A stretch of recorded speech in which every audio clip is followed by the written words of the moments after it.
అధ్యాయము 5వ వచనంలో నుండి మనం స్టార్ట్ చేయబోతున్నాం. తర్వాత నేను చాలా వాక్యం కూడా నేనే చదువుతానండి. మీరు చదివితే అందరికి నిలబడదు.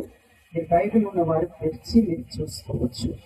కీర్తన 37:5 రాయబడి ఉంది, నీ మార్గమును యెహోవాకు అప్పగింపుము, నీవు ఆయనను నమ్ముకొనుము, ఆయన నీ కార్యము నెరవేర్చును. ఈ వాక్యంలో మనం చూసినట్లయితే 3 అంశం ఉంది. ఈ వాక్యంలో 3 భాగంగా మనం చూడవచ్చు. మొట్టమొదటిగా రాయబడి ఉంది, నీ మార్గమును యెహోవాకు అప్పగింపుము. ఏం చేయాలంట? మన మార్గమును అంటే మన జీవితాన్ని, అంటే మార్గం అని చెప్తే మనం వస్తున్న రోడ్డు ఉన్న మార్గము ఆ మార్గం కాదండి. అంటే మన జీవితంలో ఉన్న మార్గమును యెహోవాకు అప్పగించాలంట. నీవు ఆయనను నమ్ముకొనుము, మార్గమును అప్పగించాలి. రెండోది ఏం చేయాలి? ఆయనను నమ్ముకోవాలి. నమ్ముకొనుము అని రాయబడి ఉంది. తర్వాత రాయబడి ఉంది, ఆయన నీ కార్యము నెరవేర్చును. చాలా ఈజీ కీర్తన అండి. అందరికీ ఆ కీర్తన భాగమే ఎప్పుడు అందరు చదువుతుంటారు. చదువుతారా అండి? నేను రోజు చదువుతానండి. రోజు 5 భాగంగా చదువుతాను. పాత నిబంధన చదువుతాను, కీర్తన చదువుతాను, సామెత చదువుతాను, పత్రిక భాగం చదువుతాను, తర్వాత సువార్త భాగం చదువుతాను. 5 భాగంగా చదువుతాను. సో దానిలో చాలా చదివి చాలా నచ్చిన కీర్తనలు చాలా ఉన్నాయి. దీనిలో ఇది ఒకటి. ఇక రాయబడి ఉంది, నీ మార్గమును యెహోవాకు అప్పగింపుము, నీవు ఆయనను నమ్ముకొనుము. రెండవది నమ్ముకొనుము ఉంది. ఫస్ట్ అప్పగించాలి, రెండవది నమ్ముకోవాలి, మూడవది రాయబడి ఉంది, ఆయన నీ కార్యమును నెరవేర్చును. సో మీరు 2 కార్యాలు మీరు చేస్తే దేవుడు ఏమంటున్నాడు? నేను నెరవేరుస్తాను అంటున్నాడు. సో అది ఒక్కొక్కటిగా మనం చూద్దాం. బైబిల్ ఉన్న వారు తీసి చూసుకోవచ్చు, లేదంటే వినాలంటే వినొచ్చు. సో మొట్టమొదటిగా నీ మార్గము యెహోవాకు అప్పగింపుము అనేది మనం చూడబోతున్నాం. కీర్తనల గ్రంథం 22:8 మనం చూస్తున్నాం. కీర్తనల గ్రంథం 22వ అధ్యాయం 8వ వచనంలో, యెహోవా మీద, అమ్మ నేనే చదువుతాను, మీరు చదివితే అందరికి వినబడదమ్మా. అంటే మీరు మంచిగా నాకన్నా తెలుగు బాగానే చదువుతారు, కానీ మీరు చదివితే నేను మీకైనా మైక్ ఇవ్వాలి, లేదంటే నేనైనా చదవాలి. సో అందరికి వినబడుతుంది. యెహోవా మీద నీ భారము మోపుము. అక్కడ రాయబడి ఉంది, యెహోవా మీద నీ భారము మోపుము, ఆయన వాడిని విడిపించునేమో. అక్కడ ఈ వాక్యం చూస్తే ఆయన వాణిని విడిపించునేమో అంటే అర్థం ఏంటి? విడిపిస్తాడా, విడిపించడా? డౌట్. విడిపించునేమో. కొందరిని విడిపిస్తాడు దేవుడు, కొందరిని దేవుడు విడిపించాడు. అందుకే ఇక్కడ రాయబడి ఉంది, వాడు ఆయనకు ఇష్టడు కదా, ఆయన వాణిని తప్పించునేమో అందరూ. అంటే ఏమంటున్నారు? డౌట్గా ఈ యొక్క కీర్తన మనం చూస్తే విడిపిస్తాడా, విడిపించడా, ఇంకా తప్పిస్తాడా? నెక్స్ట్ రాయబడింది, వాణిని తప్పించినేమో. అంటే తప్పించినేమో అంటే ఈరోజు మిమ్మల్ని తప్పిస్తాడేమో, మిమ్మల్ని స్వస్థపరుస్తాడేమో, మిమ్మల్ని బలపరుస్తాడేమో. ఎవరికి తెలుసు? దేవునికి మాత్రమే తెలుసు. కొందరిని దేవుడు స్వస్థపరుస్తాడు, కొందరిని దేవుడు స్వస్థపరచడు. ఎందుకు అనేది మనం అడగలేము దేవుణ్ణి. కానీ మనము ఆశతో, మీరు వచ్చిన వారు ఆశతో ఈ రాత్రి కాలంలో వచ్చి కూర్చొని మీరు కనిపెడుతున్నారు కనుక మన స్టార్టింగ్ లోనే స్వస్థపరచు ప్రభావము, దేవుని ప్రభావం మన మధ్య దిగి వచ్చిందండి. అనేకులను ప్రభు ముట్టాడు, ఇంకైనా ముడతాడు లాస్ట్ ప్రేయర్ లో కూడా. ఇంకా మనం చూస్తున్నాం కీర్తనల గ్రంథం 55:22 మనం చూస్తున్నాం. కీర్తనల గ్రంథము 55:22, నీ భారము యెహోవా మీద మోపుము, ఆయనే నిన్ను ఆదుకొనును, నీతిమంతులను ఆయన ఎన్నడను కదలనీయడు. ఒకవేళ మీరు నీతిమంతులుగా ఉన్నట్లయితే, అంటే మీరు నీతిగా జీవిస్తూ ఉన్నట్లయితే, ఇక రాయబడి ఉంది, మీ భారమంతా యెహోవా మీద మోపొచ్చు. ఆయన ఏం చేస్తారంట? మిమ్మల్ని ఆదుకొనును అని రాయబడి ఉంది. మీకు ఒకవేళ ఈ మీటింగ్స్ ఎందుకు వస్తూ ఉన్నారు? ఏదో కొంచెంసేపు ప్రసంగం వినిపోవడానికి, అంటే మీరు విన్నదంతా కూడా మీకు జ్ఞాపకం ఉంటుందని నేను చెప్పలేనండి, చెప్పలేను. కానీ ఇక్కడ రాయబడి ఉంది, నీ భారము యెహోవా మీద మోపము అని ఉంది. అంటే మీ భారం అంతా ఇక్కడ వచ్చారు మీరు, ఈ మీటింగ్ అయిపోయిన తర్వాత మన ప్రార్థన సమయంలో మీ భారం అంతా కూడా మీరు వచ్చిన రీతిగా మోసుకొని వెళ్ళకండి. వెళ్ళేటప్పుడు ఎలా వెళ్ళాలి అంటే, ఒకరోజు నేను యూరోప్ దేశంలో ఒక దేశానికి వెళ్ళానండి. అది నేను ఫస్ట్ చెప్పాను కదా, నేను చాలా దేశాలు వెళ్ళి ఉన్నాను. మొత్తము 57 దేశాలు, ఎంత 57 దేశాలు. ఒక దేశానికి వెళ్ళానండి. ఆ దేశానికి వెళ్ళినప్పుడు ఆ చర్చ్లో నేను లాస్ట్లో పోయి కూర్చున్నాను. అక్కడ ఎవరు లేరు, ఖాళీగా ఉంది చర్చ్. పోయి కూర్చున్నాను. ఒక సహోదరి వచ్చింది, వైట్ పీపుల్ అంటే తెల్ల అది ఏమంటారు, స్కాట్లాండ్ పీపుల్ అండి. వాళ్ళని ఏమంటారు, స్కాటిష్ పీపుల్ అంటారు. అంటే తెల్లగా ఉంటారు వాళ్ళు. సో ఆమె వచ్చింది, లోపల చేతిలో బైబిల్ పట్టుకొని వచ్చి ముందుకు పోయి ఆట దగ్గర పోయి అక్కడ మోకరించి ప్రార్థన చేసింది. ప్రార్థన చేసిన తర్వాత నేను చూస్తున్నాను, తిరిగి వస్తున్నప్పుడు నేను లాస్ట్లో నేను కూర్చొని ఉన్నాను. ఆమె అలా వస్తున్నప్పుడు ఏడుచుకుంటూ వస్తుందండి, ఏడుస్తూ వస్తుంది బయటికి. అప్పుడు నేను ఆమెను చూసి అడిగాను, వై ఆర్ యు క్రైయింగ్, ఎందుకు ఏడుస్తున్నావు అని అడిగాను. అంటే నాకు భారం ఉందండి, అందుకంటే నేను ఏడుస్తున్నాను. నేను అన్నాను, దేవుని సన్నిధికి వచ్చినప్పుడు భారం మోసుకొని మీరు వస్తారు, చేతిలో మీరు బైబిల్ బుక్ అన్న బరువు తప్ప తిరిగి వెళ్ళినప్పుడు ఆ బరువును మోసుకొని వెళ్ళకూడదు అన్నాను. నేను అన్నాను, మీ భారమును, మీ యొక్క దుఃఖమును, మీ యొక్క వేదనను అన్నిటినీ దేవుని సన్నిధిలో కుమ్మరించి అది దేవుడు విన్నాడని నమ్మకముతో మీరు తిరిగి వెళ్ళాలి, అదే విశ్వాసము అని నేను చెప్పాను. అప్పుడు ఆమె అన్నది, ఇజిప్సు అవునా అని అడిగింది. నేను అన్నాను, అవును, నువ్వు మోసుకొని వెళ్ళకు, నువ్వు ఇంటికి సమాధానంతో వెళ్ళు, దేవుడు నీ కార్యం అంతా సఫలము చేస్తాడు అని నేను చెప్పాను. హల్లెలూయా.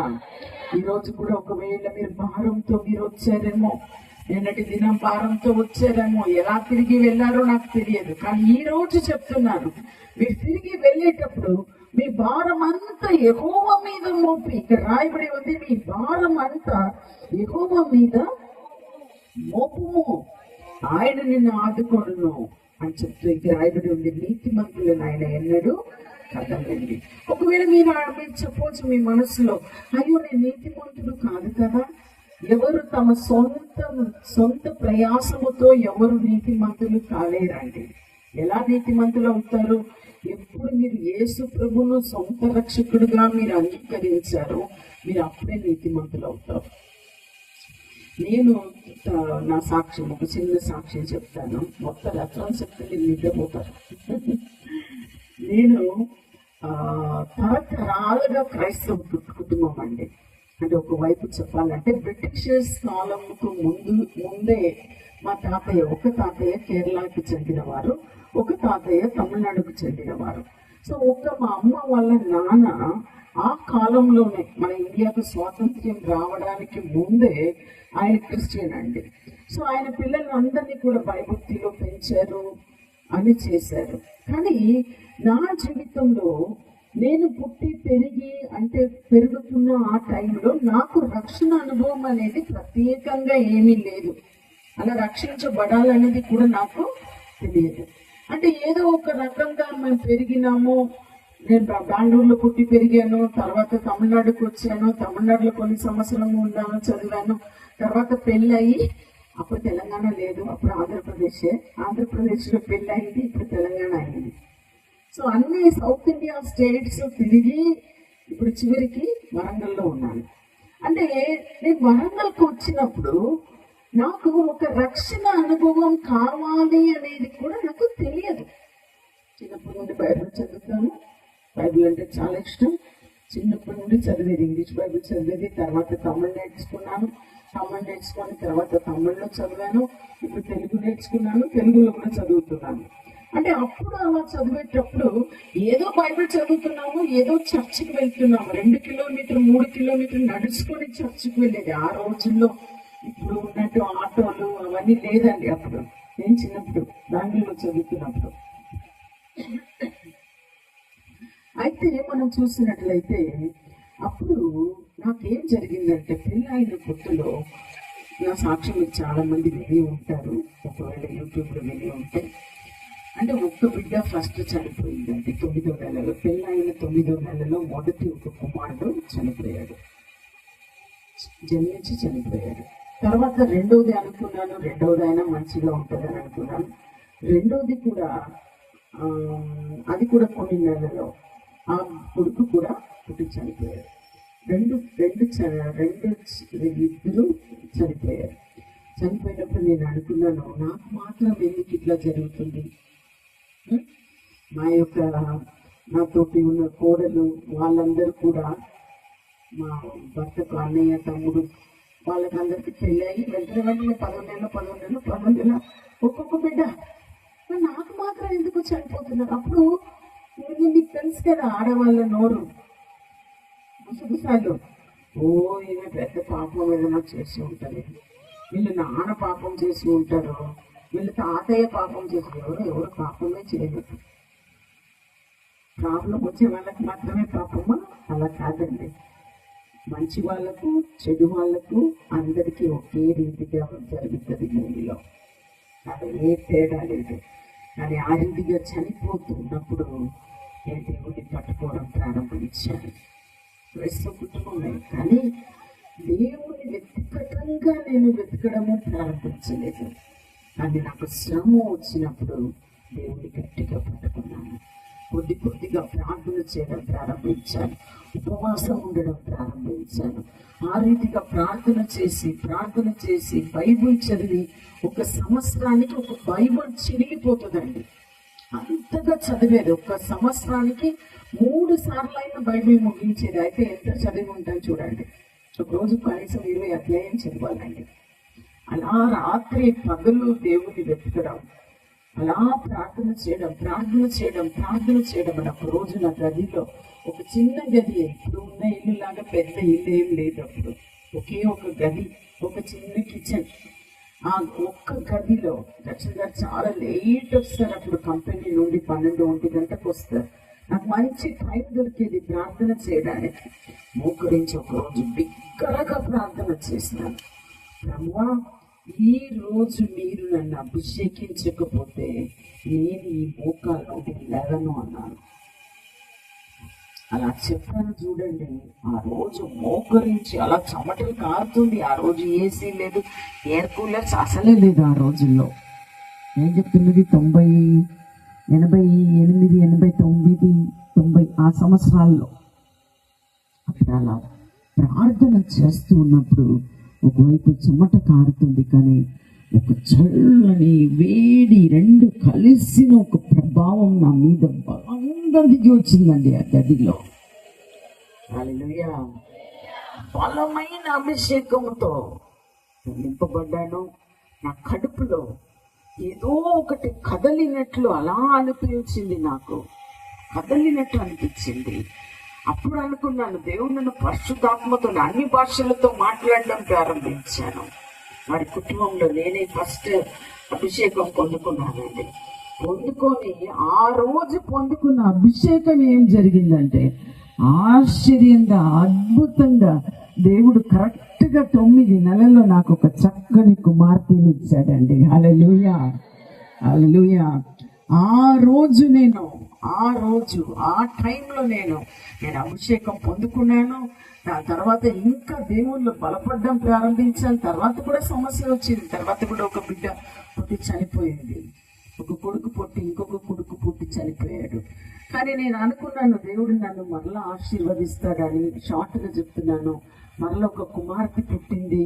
ఆ కుమార్తె ఇప్పుడు బెంగళూరులో ఉంది. ఆమె సైంటిస్ట్గా ఉంది, ఆస్ట్రేలియాకు వర్క్ చేస్తుంది. ఇంకొక మీ అందరికీ తెలుసు, లాస్ట్లో ఒక బాబు, ఇప్పుడు కూడా మీరు టీవీలో చూస్తున్నారేమో, ఆయన రోజు ప్రతి సండే ఆయనే సర్వీస్ నడుపుతున్నాడు, ఒక పాస్టర్ లాగా. ఇంకా మంచిగా ప్రసంగం చేస్తున్నాడు. శాంసన్ జడ్సన్ అని ఉంటుంది, ప్రతి వారం కూడా ఆయన ప్రసంగం చేస్తున్నాడు. ఆ రీతిగా ఒక సేవకుడు అయ్యాడు. ఒక సేవకుడు, ఒక్క కుమారుడు సేవకుడు అయ్యాడండి. హల్లెలూయా, హల్లెలూయా. మీరు యథార్థంగా దేవుణ్ణి సేవించినప్పుడు ఆలస్యం అయినా దేవుడు సరి అయిన కాలంలో, సరి అయిన సమయంలో మిమ్మల్ని ఆశీర్వదిస్తాడండి. హల్లెలూయా. ఆర్థికంగా కావచ్చు, శారీరక రీతిగా కావచ్చు, సంతాన విషయంలో కావచ్చు, లేదంటే వేరే బాధల్లో నుండి, వేరే ఇరుకులో నుండి, వేరే సమస్యల్లో నుండి దేవుడు మిమ్మల్ని హెచ్చించవచ్చు. మీరు కూడా ఏం చేయాలంటే, దేవుని సన్నిధికి వచ్చినప్పుడు ఒకవేళ దుఃఖంతో వచ్చినా కూడా తిరిగి వెళ్ళేటప్పుడు మీరు దుఃఖంతో మీరు వెళ్ళకూడదండి. మీరు దేవుణ్ణి మోసుకొని ఇక్కడ నుండి ఈరోజు వెళ్ళాలి. హల్లెలూయా. ఒకవేళ మీరు క్రైస్తవులే, మీరు అందరూ వచ్చిన వాళ్ళందరూ క్రైస్తవులే, ఇక్కడ ఉన్న వారందరూ. కానీ అందుకని నేనేం అంటున్నానంటే, సామాన్యంగా నేను అంటున్నాను కదా, పుట్టినప్పటి నుండి నేను క్రైస్తవురాలే, తరతరాలు క్రైస్తవురాలి. కానీ నాలో వ్యత్యాసం ఎప్పుడు వచ్చిందంటే, నేను పరిశుద్ధాత్మ పొందినప్పుడు అండి. ఈరోజు మీరందరూ పరిశుద్ధాత్మతో నింపబడి ఇక్కడ నుండి వెళ్ళాలండి. లాస్ట్లో ఒక పాట పాడి నేను ప్రార్థన చేస్తాను. ఆ టైంలో మీరు దేవుని అడగండి. ఆయన మిమ్మల్ని ఏం చేస్తాడంటే, మిమ్మల్ని తప్పకుండా నింపుతాడు. అయితే ఇంకా నెక్స్ట్ మనం చూస్తున్నాం మత్తయి సువార్త 6:25 రాయబడి ఉంది. అందువల్ల నేను మీతో చెప్పినది ఏమనగా, ఏమి తిందుమా, ఏమి త్రాగుదుమా అని మీ ప్రాణమును గూర్చి అయినను, ఏమి ధరించుకుందుమా అని మీ దేహమును గూర్చి అయినను చింతింపుకుడి. 26లో, ఆకాశ పక్షులు చూడుడి, అవి విత్తము, కొయ్యవు, కొట్లో కూర్చుకొనము, అయినను మీ పరలోకపు తండ్రి వాటిని పోషించుచున్నాడు. మీరు వాటికంటే బహు శ్రేష్ఠులు కాదా అని రాయబడింది. అంటే జంతువులకును మనకును తప్పకుండా ఏముందండి, వ్యత్యాసం ఉంది. అవి వాటిలో మనం చూస్తే అప్పుడప్పుడు కావాల్సిన ఆహారంలో దేవుడు పక్షులకు, జంతువులకు అన్ని ఇస్తున్నాడు. అందుకని మనం అలా ఉండిపోతామా అండి? ఉండిపోం కదా. బియ్యం కొని పెట్టుకున్నారా ఇంట్లో? అంటే అలా ఎందుకంటే అమ్మగారు అడుగుతున్నారని చూస్తున్నారా? తప్పకుండా ఉంటుంది కదా. మా ఇంట్లో ఒక బస్తా బియ్యం ఉంటుంది ఇప్పుడు. అందుకని బియ్యం కొని పెట్టుకోవద్దు, సమకూర్చవద్దు, పిల్లల కోసం బ్యాంకులో వేయద్దు, చదువు కోసం సమకూర్చవద్దు అలా నేను చెప్పడం లేదు. మనం అందరం మానవులం. మనం జంతువులు కాదు. మనకు జంతువుల కన్నా దేవుడు మనకి ఒక్క జ్ఞానం ఎక్కువ ఇచ్చి ఉన్నాడు. 6th సెన్స్ అంటారు ఇంగ్లీష్లో. దాన్ని ఏమంటారు? 6th సెన్స్ అంటారు, 6వ జ్ఞానము అంటారు. ఈ జ్ఞానము జంతువులోకి లేదు, మనకే దేవుడు ఇచ్చాడు. అంటే కావాల్సింది ఒకవేళ మనం చూసినట్లయితే, మనం అలా జాగ్రత్త పడకపోతే, ఇప్పుడు నాకు కూతురు, రెండో కూతురు అండి. నేను ఒకసారి విదేశం టూర్ వెళ్ళాను, యూరోప్లో చాలా దేశాలు తిరుగుతున్నాను. అప్పుడు నా కూతురు జర్మనీలో చదవాలని, ఆమె ఏం చెప్పిందంటే, +2 కరోనాలో చదివి ముగించిన తర్వాత, ఇంజనీరింగ్ ముగించిన తర్వాత ఆమె ఇంకా హైయర్ స్టడీస్కి ఆమె ఒకే పట్టుపట్టది, నేను జర్మనీయే పోతాను అన్నది. అది ఫీజు ఎంత తెలుసా? 10 లక్షలు అండి. 10 లక్షలు. ఆమె అడుగుతుంది, మమ్మీ నేను జర్మనీయే వెళ్తాను చదవడానికి అంటుంది. అది ఎంత అద్భుతంగా అంటే, దేవుడు నాకు ఇచ్చిన అలాంటి నేను వెళ్ళిన సేవ ఆ యూరోప్ అంతా వెళ్ళను కనుక కరెక్ట్గా నాకు కావాల్సిన 10 lakhs వచ్చింది. నేను జర్మనీ నుండి ఇండియాకి ట్రాన్స్ఫర్ చేశానండి 10 లక్షలు. ఆ 10 లక్షలతో నేను వస్తున్నాను. నెక్స్ట్ రోజు ఆమె జర్మనీకి పోతుంది. కానీ పోయి అక్కడ చదివి ఇప్పుడు ఆమె ఒక పెద్ద సైంటిస్ట్గా ఉందండి. ఇప్పుడు బెంగళూరులో వర్క్ చేస్తుంది సైంటిస్ట్గా, డేటా సైంటిస్ట్గా. ఒక మంచి ఉద్యోగంలో, ఒక మంచి పొజిషన్లో, ఈరోజు ఉన్నతమైన స్థాయిలో 2 కూతుర్లను దేవుడు పెట్టాడండి. హల్లెలూయా, హల్లెలూయా. నేనేమంటున్నాను, అదే మనుషులకు కదా మనం సమకూర్చవద్దు, కూర్చోకూడదు. అందుకని దురాశతో, ఎక్కువ ఆశతో ఇంకొకరిని మోసం చేసి కానీ, ఇంకొకరిని నష్టపరచు కానీ మనం సమకూర్చకూడదండి. నీ సొంత ఆదాయంతో, నీ సొంత వ్యాపారముతో, నీ సొంత కష్టార్జితముతో ధారాళంగా సమకూర్చండి. మంచి ఇల్లు కట్టుకోండి, మీ పిల్లల కోసం మీరు చేయండి. అవన్నీ తప్పు కాదండి. అది అంటే ఒకవేళ బైబిల్ రోజుల్లో బ్యాంకులు లేవు, బైబిల్ రోజుల్లో ఏం లేదండి, బ్యాంకులు లేవు. ఇప్పుడు చూడదు, ఎక్కడ రోడ్డుకు బ్యాంకే. మా ఇంటికి ఒక్కొక్క బ్యాంకులు వస్తారు, ఒక్కొక్కరు మేడం మా బ్యాంకులో వేయండి, మా బ్యాంకులో వేయండి అంటారు. లేదు, నాకు ఒక్క బ్యాంకే సరిపోతుంది అని చెప్పి మేము పంపించేస్తాను. నేను ఏమంటున్నానంటే, మనకు దేవుడు తెలివిని ఇచ్చి ఉన్నాడు, ఆ తెలివిని వాడుకోవాలి, ఆ తెలివిని వాడుకోవాలి. ఇంకా ఫిలిప్పీయులకు రాసిన పత్రిక 4వ అధ్యాయం 6-7 వచనం మనం చూసినట్లయితే, దేనిని గురించి చింతపడకూడదు. అంటే నేనేమంటున్నానంటే, సమకూర్చకూడదని చెప్పలేదు, కానీ చింతపడకుడి కానీ ప్రతి విషయంలో ప్రార్థన విజ్ఞాపనము చేత కృతజ్ఞత పూర్వకముగా మీ విన్నపములను దేవునికి తెలియచేయండి. అప్పుడు సమస్త జ్ఞానమునకు మించిన దేవుని సమాధానం.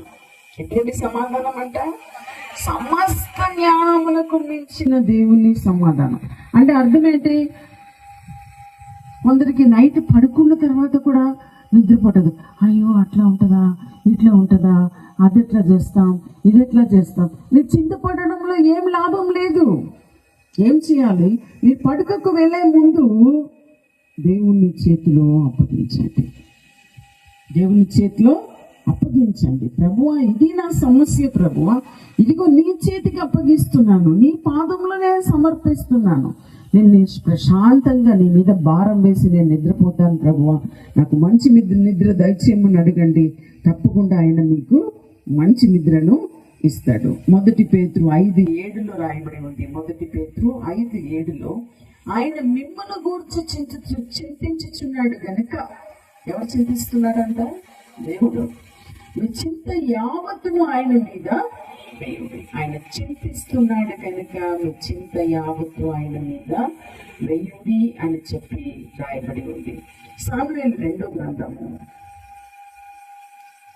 నీవు ఆయనను నమ్ముకోను అని ఒక మాట ఉంది. ఆ మాట మీద నేను ఎక్కువ చెప్పబోతున్నాను. ఫస్ట్ 2వ భాగం అది రాయబడి ఉంది. 22వ అధ్యాయము, సాముయేలు 2వ గ్రంథం 22వ అధ్యాయము 3వ వచనంలో రాయబడి ఉంది, నా దుర్గము, నేను ఆయనను ఆశ్రయించుదును, నా కేడము, నా రక్షణ శృంగము, నా ఉన్నత దుర్గము, నా ఆశ్రయ స్థానము, ఆయనే నాకు రక్షకుడు, బలాత్కారుల నుండి నన్ను రక్షించువాడు నీవే. ఎన్నో టైటిల్స్ ఉన్నాయండి. దుర్గము అని ఉంది, ఆశ్రయ దుర్గము అని ఉంది, కేడము అని ఉంది, రక్షణ శృంగము అని ఉంది, ఉన్నత దుర్గము అని ఉంది, ఆశ్రయ స్థానము అని ఉంది. దేవునికి అన్ని టైటిల్స్ ఇచ్చారు.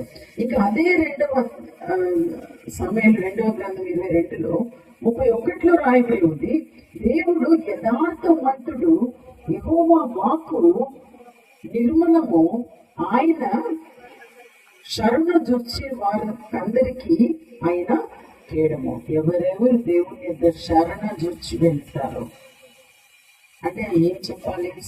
ఇంగ్లీష్లో అంటారు సరెండర్ అవ్వడం అని. సరెండర్ అవ్వడం అంటే ఏంటండి? అది లోపడ్డామని నాకు తెలుసు. ఇంగ్లీష్లో సరెండర్ అంటారు. సరెండర్ అంటే లోపడ్డామే. తెలుగులో అది ఎలా చెప్పాలంటే, దొంగ ఉంటాడు చూడండి, దొంగ లొంగిపోవడం. దొంగ ఏం చేయడం? లొంగిపోవడం. ఆ రీతిగా మనం దేవుడిని ఏం చేయాలంట?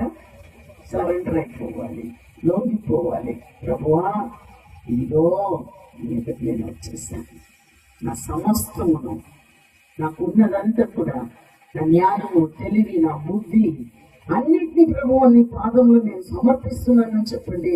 అప్పుడు మీకు సమాధానము ఉంటుంది. ఇది రాయబడి ఉంది. యోబు గ్రంథంలో మనం చూస్తున్నాం 13వ అధ్యాయాన్ని 15వ వచనంలో. అది ఎందుకు నేను బోల్డ్లో పెట్టుకున్నాను, ముఖ్యమైనదని పెట్టుకున్నాను. చూద్దాం ఏముందో.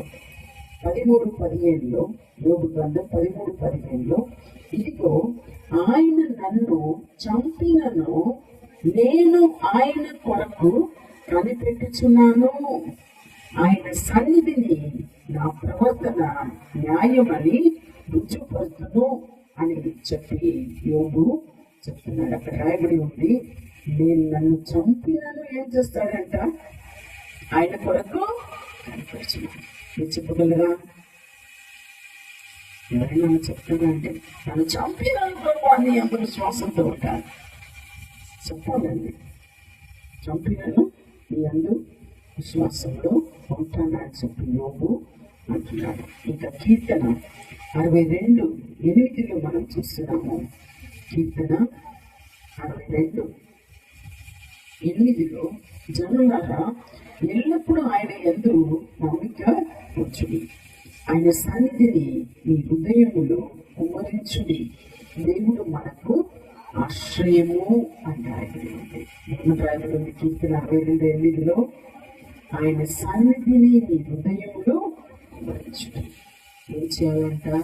నాకు చెప్పాను కదా ఇందాక, ఒక సహోదరి చర్చకు పోయి ఏం చేసిందంట, తన హృదయం అంతా కుమ్మరించింది. తిరిగి వెళ్ళేటప్పుడు అదే భారంలో మోసుకొని ఉంది. కానీ ఇక్కడ ఒకసారి ఒక బస్తాలో బియ్యం ఉందనుకోండి, ఆ బియ్యంలో ఉన్న బియ్యంను మీరు కుమ్మరించిన తర్వాత ఇంకొక చోటు దాంట్లో ఉంటుందా లేదా? ఉండదు కదా. అదే రీతిగా మీ భారం అంతా కూడా ఏం చేయాలి తెలుసా? ఇక్కడ కుమ్మరించి వెళ్ళండి. అంటే కుమ్మరించడం అంటే ఏంటి? మళ్ళీ తిరిగి మీరు తీసుకోపోకుండే మీరు దేవుని నమ్మినట్టు, ప్రభు నేను నమ్మాను, నేను కుమ్మరించాను, మీరు చూసుకోండి ప్రభు, నేనేం చేయాలో నాకు నేర్పించండి అని అడగండి. తప్పకుండా దేవుడు మీతో మాట్లాడతాడు, మీకు నేర్పిస్తాడు, మిమ్మల్ని బలపరుస్తాడు, మీకు మీరు వెళ్ళవలసిన త్రోవను మీకు చూపిస్తాడు. ఇంకా కీర్తన 91:2 రాయబడి ఉంది, ఆయనే నాకు ఆశ్రయము, నా కోట, నేను నమ్ముకోను, నా దేవుడని నేను యెహోవాను గూర్చి చెప్పుచున్నాను అని చెప్పి 91:2 రాయబడి ఉంది.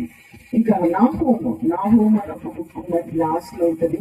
నాహూములో రాయబడి ఉంది 1:7 యెహోవా ఉత్తముడు, శ్రమ దినమందు ఆయన ఆశ్రయ దుర్గము అని రాయబడి ఉంది.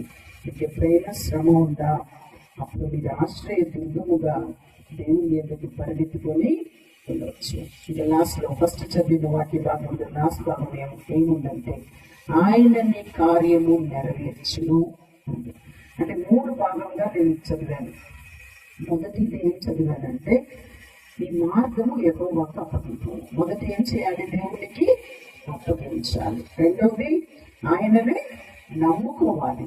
అప్పగించాలి, నమ్ముకోవాలి.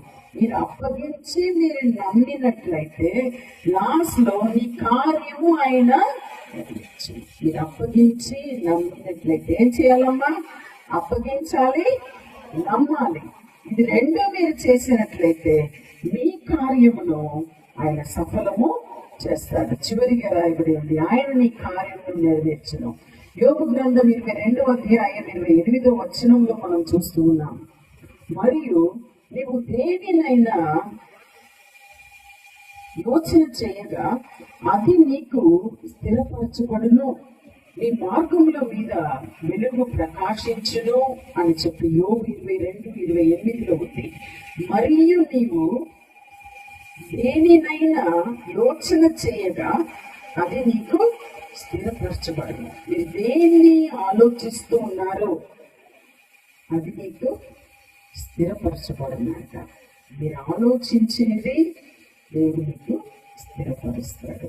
ఇంకా విలాప వాక్యము నేను చాలా రెఫరెన్స్ చెప్పాను కదా, మీరు రికార్డింగ్ లేదంటే తర్వాత మీరు చూడొచ్చు.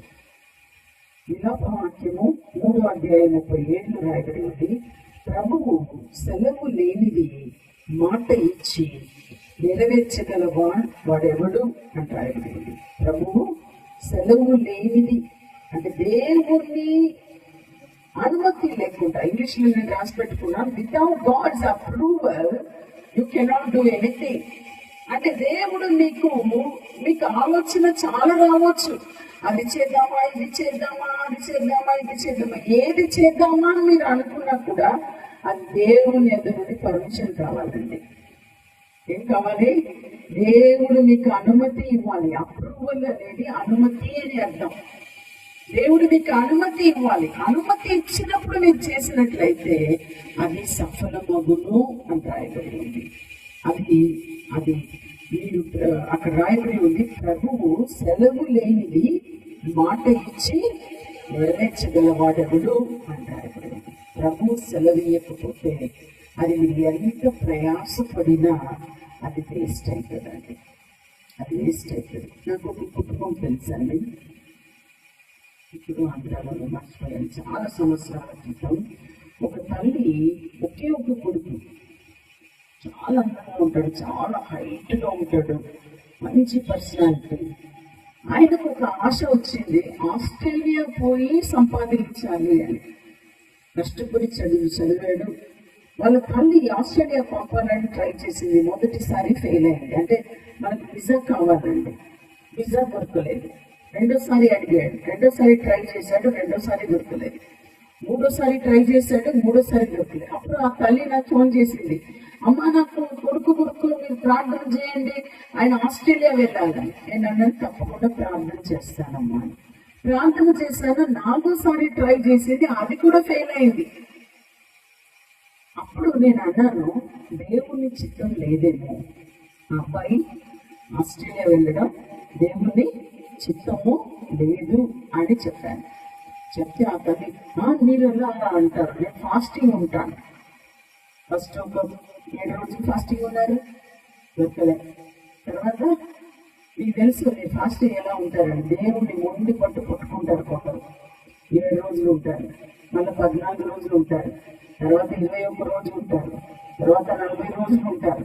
అలా ఆ తల్లి ఉండి ఉండి ఉండి ఉండి ఫాస్టింగ్ ఉండి పట్టుకొని 7వసారిలో ఏమో అటెంప్ట్లో ఆయనకు ఉద్యోగం వచ్చిందండి.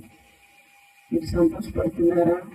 నేను కూడా సరే సంతోషం వచ్చింది కదమ్మా అని చెప్పి సంతోషపడ్డాను. కొన్ని రోజులు అయిపోయాక ఆ తల్లి ఏడుచుకుంటూ ఫోన్ చేసింది.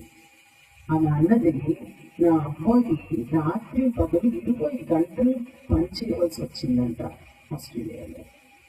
అలా కూర్చొని ఆ చైర్లో కూర్చొని, ఇటువంటి చైర్ కాదు, రీడింగ్ ఉంటుంది ఆ చైర్ కుషన్లో, దాంట్లో కూర్చొని పనిచేసి ఆయనకు ఒక విచిత్రమైన ఒక రోగం పేరులో వచ్చింది. అది పట్టించుకోకుండా ఆ కాంట్రాక్ట్ ముగించాలని వారు నిర్బంధం చేశారు. నువ్వు ఏం చేస్తావో మాకు తెలియదయ్యా, మా కాంట్రాక్ట్ ముగించుకొని, మా పని ముగించుకొని నువ్వు ఇండియా వెళ్ళు అన్నారు. సో రాత్రి పగలు చేద్దామని చెప్పి అలా కూర్చొని చేసి అలా రక్తం పోవడం స్టార్ట్ అయిందంట ఆయనకు మోషన్స్లో. అలా పోవడం స్టార్ట్ అయ్యి లాస్ట్లో ఏమైందంటే ఆ డెడ్ బాడీ అండి చనిపోయాడు. ఆ శవం ఇండియాకి వచ్చింది. అప్పుడు ఆ తల్లి కొన్ని రోజుల తర్వాత నాకు ఫోన్ చేసి, దేవుడు నాకు ఎందుకు అన్యాయం చేశాడని అని ఏడిచింది. అప్పుడు నేను అన్నాను, దేవుడు అన్యాయం చేయలేదు, మీరే పట్టుబడి నా అబ్బాయి ఆస్ట్రేలియాలోనే ఉద్యోగం చేయాలి, ఇక్కడ ఇండియాలో మంచి లక్షల జీతంలో ఆయనకు ఉద్యోగం వచ్చిందండి, మంచి ఉద్యోగం వచ్చింది. కానీ అబ్బాయి ఆస్ట్రేలియాకే వెళ్ళాలి అని చెప్పి తల్లి కొడుకు ఇద్దరు కలిసి అలా చేశారు. చివరికి ఏమైందంటే అబ్బాయి ఒకే ఒక అబ్బాయి. ఇప్పుడు ఆ తల్లి ఉందేమో నాకు తెలియదు, చాలా సంవత్సరం ఉంది. కొన్నిసార్లు మనం ఏమి చేస్తామంటే దేవుని చెయ్యిని పట్టుకొని తిప్పడానికి ప్రయత్నిస్తామండి. ఏం చేస్తాం? దేవునికి ఇష్టం లేకపోయినా దేవుని చెయ్యిని పట్టుకొని తిప్పడానికి మనం ప్రయత్నిస్తాం. దేవుడు కూడా చూసి సరిపో అని విడిచిపెడతాడు. నాకు గుర్తుంది ఎగ్జాంపుల్ చెప్తున్నప్పుడు, చిన్నప్పుడు ఆ పిల్లలు, ఇప్పుడు నా బాబు నాకన్నా హైట్ ఉన్నాడండి, చాలా హైట్, 6 feet అయినా. ఇప్పుడు స్టోరీ చెప్పట్లేదు, చిన్నప్పుడు జరిగింది చెప్తున్నా. వాడికి అప్పుడు మేము ఇల్లు కడుతున్నాం 22 ఇయర్స్ బ్యాక్ అండి, 22 సంవత్సరాల క్రితం పాత ఇంట్లో ఉన్నప్పుడు. అప్పుడు ఒకరోజు అక్క తమ్ముడు ఇద్దరు ఓన్లీ కన్స్ట్రక్షన్ సైట్ అంటే ఇల్లు కడుతున్నాం. అక్కడ పోయి ఆడుకుంటాం, అక్కడ పోయి అక్కడైనా వద్దు, అక్కడ అంత ఇల్లుకో ఉంది, అది ఉంది, ఇది ఉంది, వైర్ ఉంది, ఇప్పుడు వద్దు, వెళ్ళొద్దు చెప్తే మేము అక్కడే పోయి ఆడుకుంటాం ఒకే పట్టుబడ్డారు ఇద్దరు. సరే నేను అన్నాను సరిపో అని చెప్పి, మళ్ళీ అడిగితే ఏం చెప్తాం, బాగుంటారు కదా ఆడుకోపా అని చెప్పి పంపించేసిన. కొంతసేపు అయింది, అప్పుడు వాళ్ళ అక్క పరిగెత్తుకొని వచ్చింది, బ్రాండ్లో నాకు పరిగెత్తుకోమని మమ్మీ తమ్ముడు పడ్డాడు కింద. వాడు మెల్లగా వచ్చాడు, చూస్తే అక్కడ ఒక ఇనుపు రాడేదో తగిలి కాళ్ళు రక్తం వస్తుంది. అది చూడగానే ఫస్ట్ నేనేం చేశాను తెలుసా, ఒక్కటేసారి ఇంకొకటి వెళ్ళొద్దని చెప్పాను కదా, ఏమన్నాను వెళ్ళొద్దని, గాయానికి మందు తర్వాత ఫస్ట్ ఏమన్నాను, ఒక్కటేసారి ఎంత చెప్తాను వెళ్ళొద్దని, ఇంకో రాడ్సని చెప్తాను, విన్నావా ఇంకా కొంచెం కొంచెం పెడతారు ఏడ్చారు. అప్పుడు మన దగ్గర తీసుకొని కూర్చొని మందులు పెట్టి టీచర్ వేసి యాంటీసెప్టిక్ ఇంజెక్షన్ వేసి అన్ని వేసి ట్రీట్మెంట్ తర్వాత నేనే చేశాను, లేదని చెప్పట్లేదు. దేవుడు కూడా కొన్నిసార్లు ఏం చేస్తారంట, కొన్నిసార్లు ఒక్క దెబ్బ వేస్తారంటే లోపడకపోయినప్పుడు కొన్నిసార్లు ఒక్క దెబ్బ వేస్తారు. అందుకని చాలా జాగ్రత్తగా ఏది దేవుని చిత్తమో కాదు అని మనం తెలుసుకోవాలి. చివరిగా యాకోబు 4వ అధ్యాయం 14-15 చదివి నేను మెసేజ్ ముగించిపోతున్నాను. రాయబడి ఉంది, రేపేమి సంభవించడం, యాకోబు 4:14-15. రేపేమి సంభవించడం మీకు తెలియదు,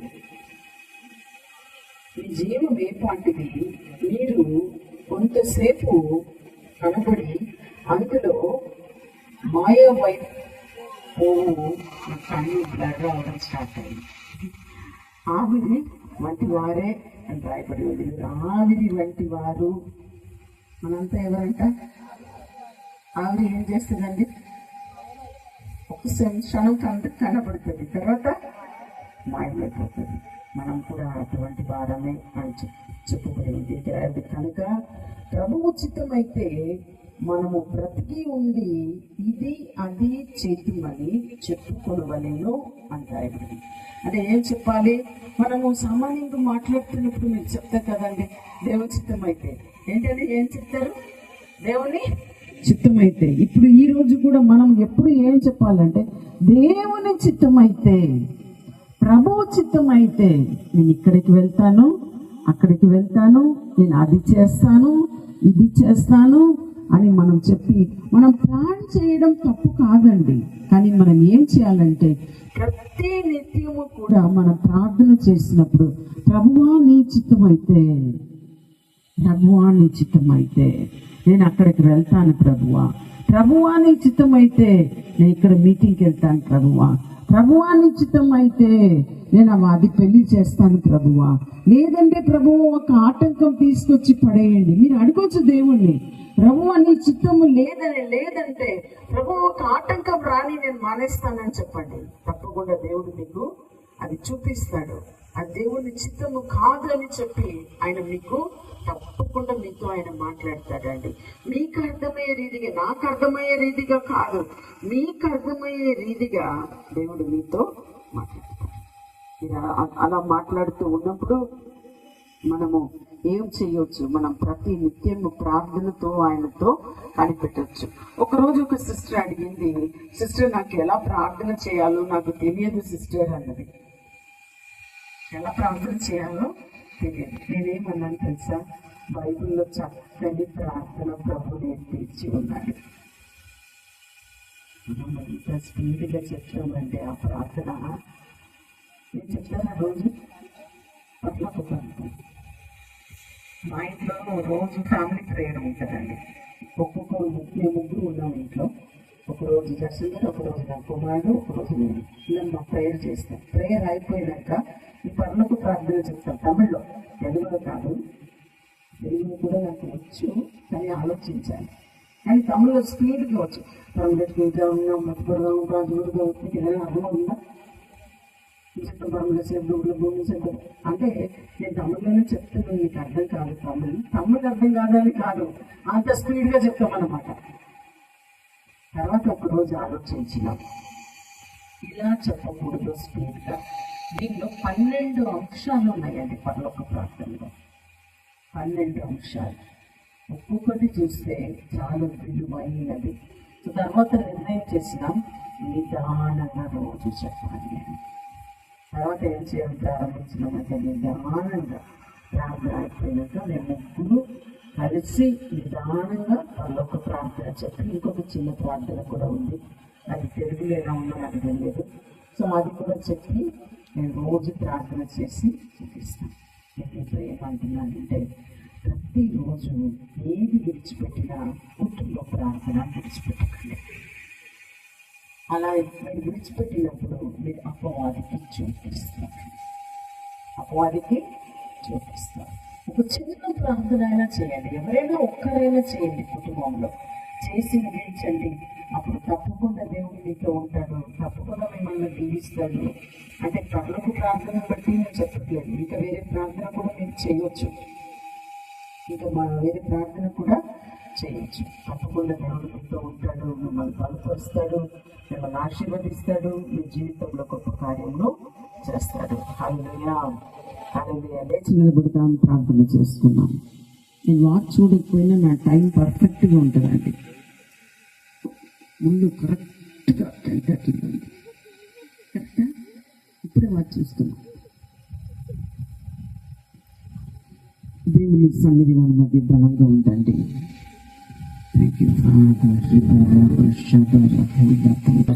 స్టేజ్ దగ్గర రావచ్చు, సాక్ష్యం చెప్పవచ్చు. Thank you father, we praise you master, we praise you Lord Jesus. Thank you master, we praise you Lord. తండ్రి నీకే స్తోత్రము, నీకే స్తోత్రము ప్రభువా. అని నామముల కన్నా పైనామం యేసునామం అని పాడి స్తుతించి మనం అభిషేకంతోనూ అద్భుతముతోనూ ఆశ్చర్య కార్యముతోనూ నింపబడదాం. అన్ని నామముల కన్నా పైనామము యేసుని నామము, ఎన్ని తరములకైనా గణపరచదగిన విశేష నామము. అన్ని నామముల కన్నా పైనామము యేసుని నామము, గణపరచదగిన విశేష నామము. యేసు నామము జయం జయము, సాతాను శక్తులు లయం లయము. యేసు నామము జయం జయము, సాతాను శక్తులు లయం లయము. హల్లెలూయా, హల్లెలూయా, హల్లెలూయా, హల్లెలూయా, హల్లెలూయా. విడిపించును యేసుని నామము, పాపములను విడిపించును యేసుని నామము. నిత్య నరకాగ్నిలో నుండి రక్షించును యేసుని నామము, నిత్య నరకాగ్నిలో నుండి రక్షించును యేసుని నామము.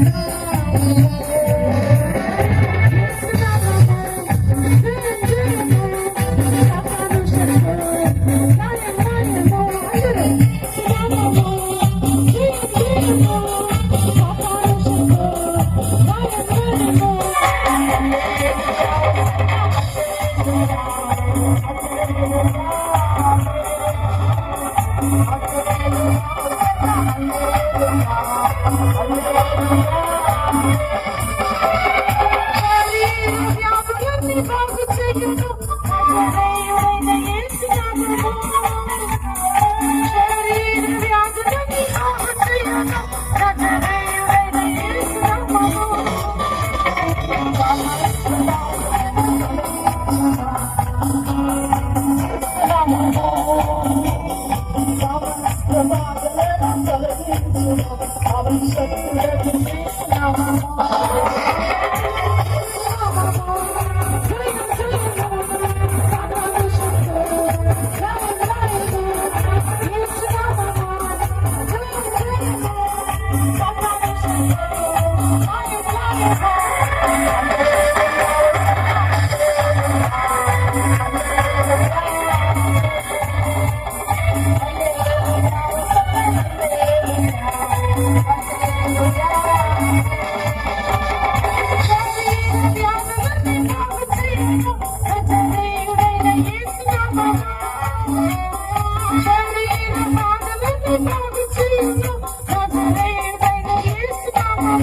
జయశీలైన యేసు నామములో సర్వ సమాధానము జయము నిలుచును.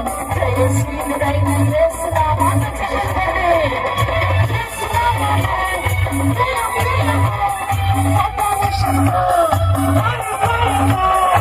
యేసు నామములో జయం జయము సర్వశక్తి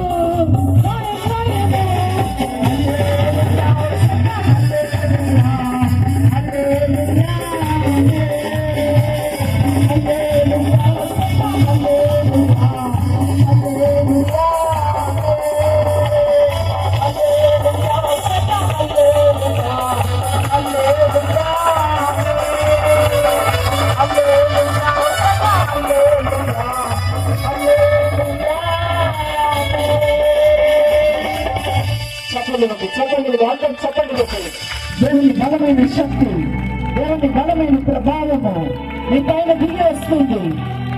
స్వస్థతలు జరుగుతున్నది.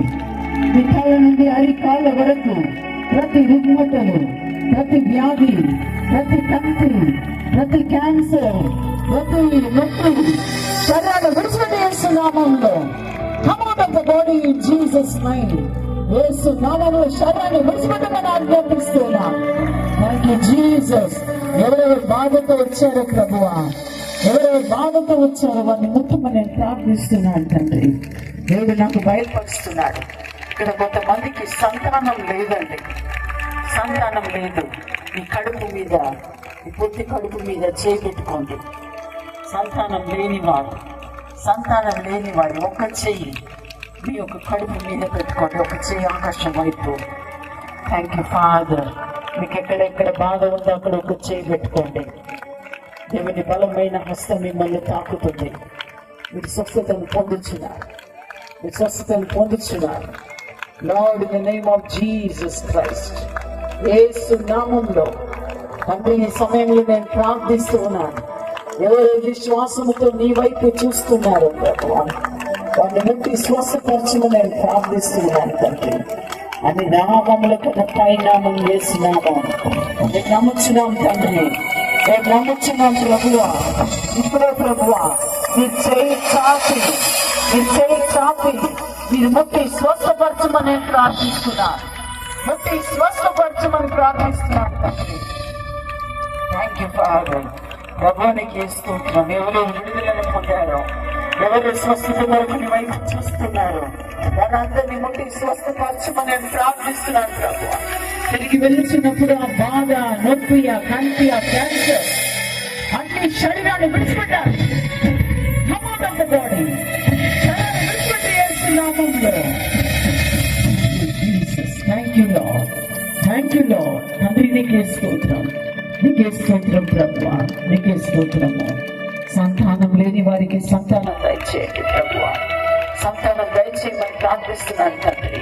నీకు సాధ్యం ప్రభువా, నీకే సాధ్యం తండ్రి, నీకే సాధ్యము, నీకే సాధ్యము ప్రభువా. Thank you Jesus. ప్రభువా మీరే మా మధ్య సంచరిస్తూ ఉన్నారు. నీకే స్తోత్రం చెల్లిస్తున్నా. వచ్చిన వాళ్ళు ఎవరు కన్నీటితో వెళ్ళకూడదు ప్రభువా. ప్రతి ఒక్కరు కన్నీటి బాష్పములు తుడిచిమని ప్రార్థిస్తున్నాను తండ్రి. వారి కన్నీటిని తుడిచివేయమని ప్రార్థిస్తున్నాను ప్రభువా. తండ్రి నీకు స్తోత్రము. ప్రతి ఒక్కరిని ముట్టండి ప్రభువా. ఈ అవసరత దాంతో వచ్చా